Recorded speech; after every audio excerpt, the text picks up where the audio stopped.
වැරදිලා හරි මිනිත්තු 10ක්. ඔව්.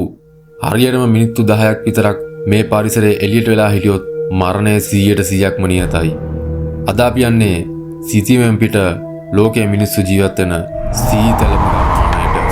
සයිබීරියාවේ පිහිටලා තියෙන මේ ගමේ නම තමයි ඔයිමියෝකෝන්. මෙහි සාමාන්‍ය උෂ්ණත්වය සෙල්සියස් අංශක -71.2ක් දක්වා දරුණු විදිහට පහළට වැටෙනවා. බලන්න මේ දර්ශනය දිහා. මේ ඉන්නේ අධික සීතල දරා ගන්න බැරුව දුවන ගමන් මුළු ඇඟම ගල් ගැහිලා ජීවිතාක්ෂයටපත් වුණු දරුණු වෘකයෙක්. වන සතුන් පවා මේ විදිහට ගල් වෙද්දී මිනිස්සු මෙහි ජීවත් වෙන්නේ කොහොමද? විශේෂයෙන්ම ලංකාවේ අපිට කවදාවත් හිතා ගන්න බැරි හැමෝම අහන්න ලැජ්ජ වෙන හැබැයි දැනගන්න පුදුම කුතුහලයක් දක්වන රහසක් තියෙනවා. මෙච්චර දරුණු සීතලක මේ මිනිස්සු සිගිලි යන්නේ කොහොමද? ඔවුන් ලිංගිකව හැසිරෙන්නේ කොහොමද? ගන්නා හුස්ම පවා අයිස් වෙන මේ අద్භූත ලෝකයේ ඇතුළාන්තය අද අපි සිතිවෙන් පිට පිටුවක් දිගාරිනවා. වීඩියෝ එක ඉවරනකම්ම රැඳිලා ඉන්න. මොකද ඔයා මීට කලින් කවදාවත් නොදකපු දේවල් අද ඔයා දකින්න යනවා. ඔයිමියෝකෝන් ගම්මානේ එළියට බහිනවා කියන්නේ කෙලින්ම මරණය එක්ක සෙල්ලම් කරනවා වගේ වැඩක්. ඇඟ සම්පූර්ණයෙන්ම වැහෙන්න ලොම් ඇඳුම් ඇඳේ නැත්නම් තප්පර කිහිපයකින් ඇස්පිහාටු නාසය සහ මුහුණ වට අයිස් තට්ටු බැඳෙන්න ගන්නවා. අන්න ඒ නිසයි මෙහි මිනිස්සුන් එළියට යන්න කලින් සෑහෙන්න වෙලාවක් කරන් විශේෂ ඇඳුම් කට්ටලයක් අඳින්නේ. මේ ඇඳුම් ලේයර් ගණනාවකින් සමන්විතයි. විශ්වාස කරන්න ඔවුන් මේ එළියට යාමට අඳින සම්පූර්ණ ඇඳුම් කට්ටලයේ විතරක් බර කිලෝග්‍රෑම් 12කට වඩා වැඩි. සාමාන්‍ය කෙනෙක්ට මේ ඇඳුම් ටික ඇඳගෙන පියවරක් තියන්නත් අමාරුයි. හැබැයි ජීවිතේ බේර ගන්න නම් මේ කිලෝ 12ක් බර හැමදාම ඇඟේ පටවගෙන යන්න ඔවුන්ට සිද්ධ වෙනවා. මෙහෙම ඇඳලත් හොදලා එළියෙන් වන්න රෙදි තප්පර ගණනාවක් ඇතුළත සිමෙන්ති කොන්ක්‍රීට් වගේ කෙලින්ම ගල් බවට පත් වෙනවා. ඒවා නමන්න හරි අකුලන්න හරි ගියොත් වීදුරු වගේ කුඩු වෙලා යනවා. ඒ නිසා ඇඳුම් වේලා ගන්න එක මෙහෙ මිනිස්සුන්ට ලොකු සටනක්.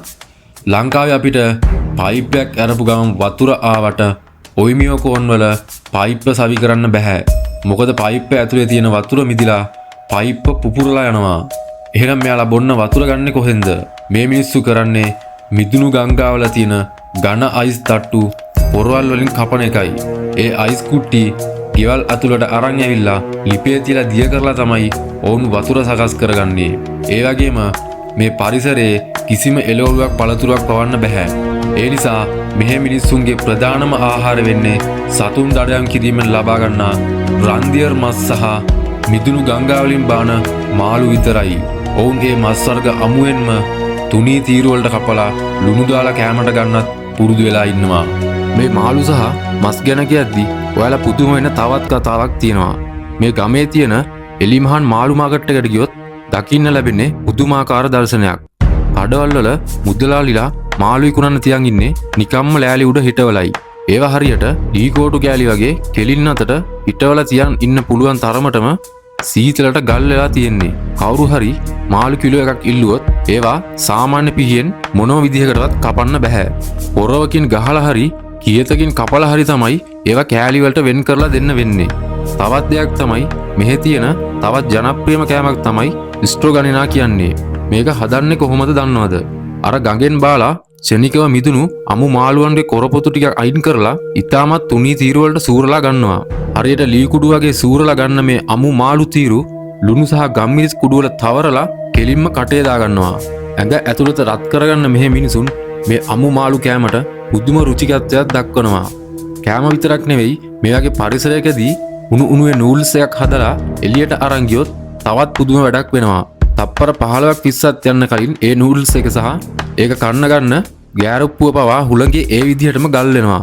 ගෑරප්පුව අතෑරියත් ඒ නූඩල්ස් එක උඩම හිටගෙන තියෙනවා දකින්න පුළුවන්.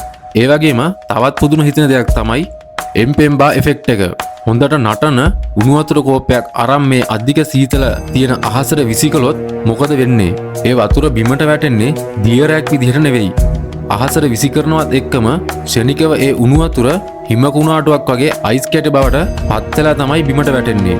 මෙහි මිනිස්සු පාවිච්චි කරන කිරි විකුණන්නේ අපි වගේ බෝතල් වල හෝ පැකට් වල දාලා නෙවෙයි. මොකද එහෙම දැම්මොත් පැකට් ඇතුලේම කිරි මිදිලා පැකට් එක පුපුරලා විනාශ වෙනවා. ඒ නිසා කිරි ගවයන්ගෙන් දෝපු ගමන් ඒවා එලිමහනේ තියලා ලොකු කිරි කැටි බවට පත් කරනවා. මාකට් එකේ විකුණන්න තියෙන්නේ අයිස් කැට වගේ තියෙන කිරි කුට්ටි විතරයි. ගෙදර අරන් ගින් ඕනේ වුණාම ඒ කිරි කුට්ටියෙන් කෑල්ලක් කපලා ලිපේ තියලා දිය කරලා තමයි ඔවුන් පාවිච්චි කරන්නේ. ඉතින් මේ වගේ කෑම සංස්කෘතියක් සහ පුදුමාකාර දේවල් ලෝකේ වෙන කොහෙවත් ඔයාලා දැකලා නැතුව ඇති. දැන් අපි එමු හැමෝටම තියෙන ලොකුම ප්‍රශ්නයට. මේ වගේ සයිබීරියානු අන්ත සීතලක මිනිස්සු වැසිකිලියන්නේ කොහොමද?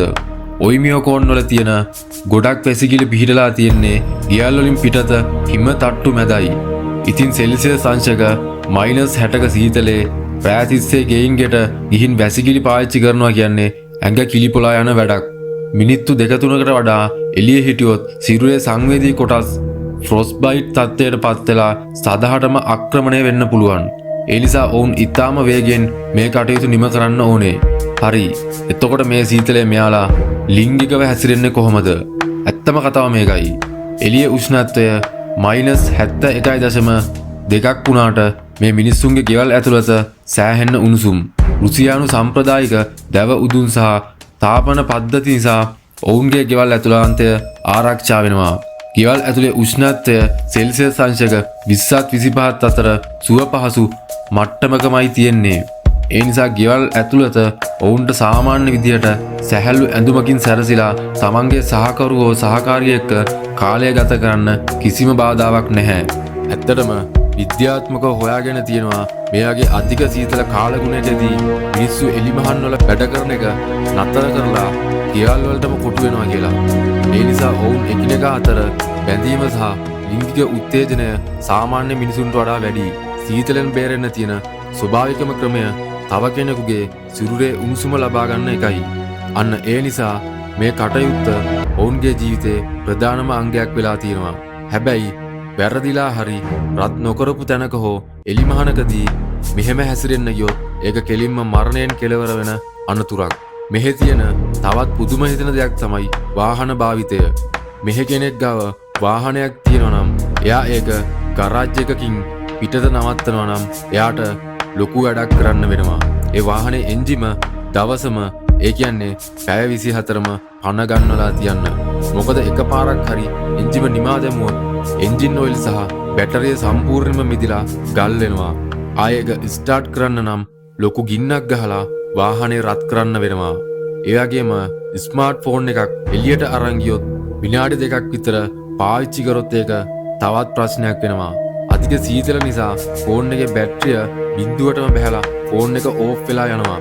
සුභා ධර්මයේ තියෙන මේ වගේ අතිශය කටුක තැන්වල පවා මිනිසුන් තමන්ගේ ජීවිතය හැඩගස්වාගෙන සතුටින් ජීවත් වෙන හැටි ඇත්තටම පුදුම සහගතයි නේද?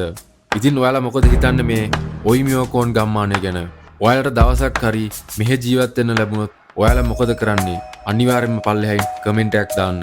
ඒ වගේම මේ වගේ දැනුමෙන් සහ කුතුහලයෙන් පිරුණු වීඩියෝ දිගටම නරඹන්න සිතියෙන් පිට YouTube channel එක subscribe කරලා දැම්ම එකතු වෙන්න කියලා ආරාධනා කරන ගමන් තවත් මේ වගේ වටිනා වීඩියෝ එකකින් ඉක්මනටම හම්බෙමු. හැමෝටම ජය වේවා.